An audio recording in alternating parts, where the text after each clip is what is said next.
Hi everybody, how are you today? It's nice to see you again. I'm sorry that I cannot attend last week because I have something very important to do, and during the next few weeks we will have e-learning based class for this study. well, today we will discuss about morphology. Okay, last time we discussed about phonology, right? Uh, Phonology is a study of sound, and morphology is study of morph. Morph is uh, in English. Morph is a Latin word. In English, it means form. Morph itu kalau dalam bahasa Indonesia artinya bentuk. Morfologi adalah ilmu yang mempelajari tentang bentuk-bentuk apa? Bentuk dari bahasa. Well, okay. First, let us take a look at this example. In Swahili people, Swahili is African people, bahasa yang dipakai di Afrika. They say nitakupenda. In English, nitakupenda mean I love you.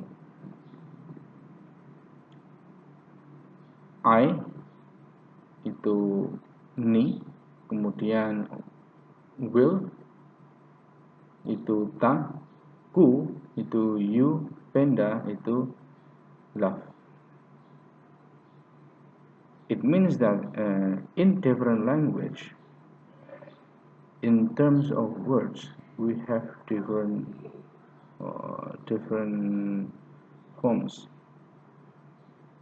because a language is actually a set of signs or symbols, and word itself is a symbol of something. Nah, di dalam hal ini ya, nitakupenda maupun I will love you itu adalah bentuk dari ekspresi untuk menyampaikan tentang gagasan, ide atau perasaan. Nah, it turns out the concept of word is a complex fuzzy category. Kalau kita bicara tentang word, itu sebetulnya adalah sebuah konsep yang sangat kompleks.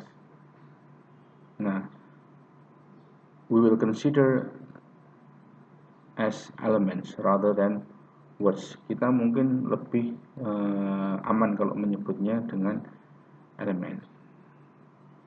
Why?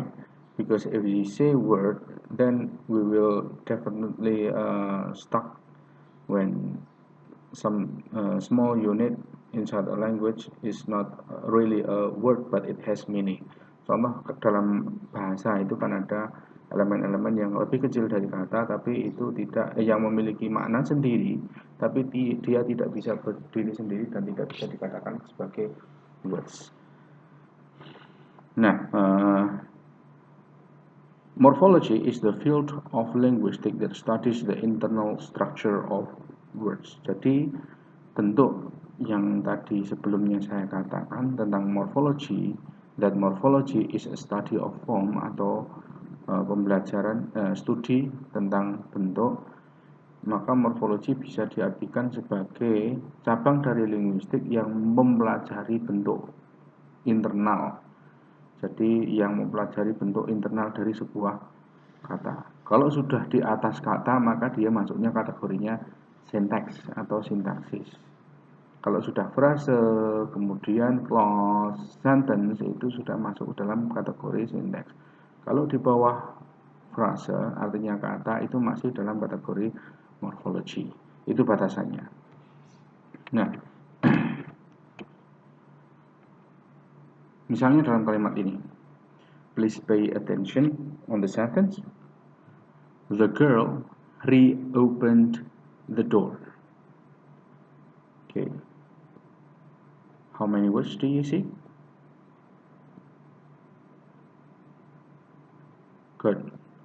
First, the, and then the second is girl, and then the third word is reopened, and then followed by another word, the, and then the final word is door. So we have 5 words.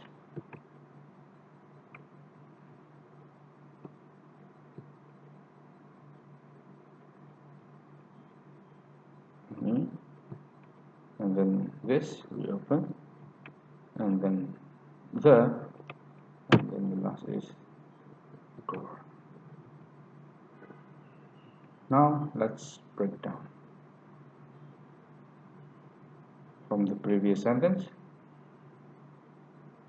Well, let's take a look at this sentence again. The girl reopened the door. Well, sometimes words are not the smallest meaningful unit. Maksudnya kata itu kadang bukan merupakan unit yang memiliki arti yang paling kecil.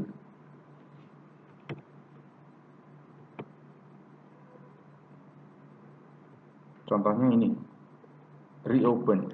Kalau the, kemudian girl, kemudian door, ini kan tidak bisa di breakdown lagi, tidak bisa dipecah lagi. Kalau misalnya dalam bahasa Indonesia kita mengenal ada imbuhan, maka kalau dalam bahasa Inggris pun ada imbuhan yang kita sebut sebagai prefix. Yang di depan pre, kemudian ada suffix yang di belakang.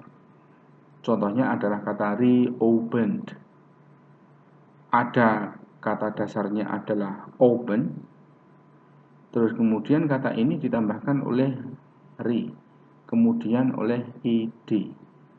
Nah, although the prefix and suffix re and ed cannot stand by their own, but they have their own meaning.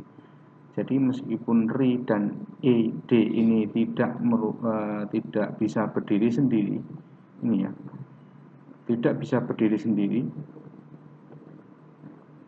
tapi mereka memiliki arti sendiri. Artinya re itu apa? Re itu digunakan untuk mengubah kata itu memiliki arti kembali. Reopen berarti membuka kembali. Research berarti mencari lagi. Rewrite berarti menulis lagi. Kata re akan mengubah arti sebuah kata itu menjadi ada tambahan kata kembalinya. Rewind berarti memutar kembali.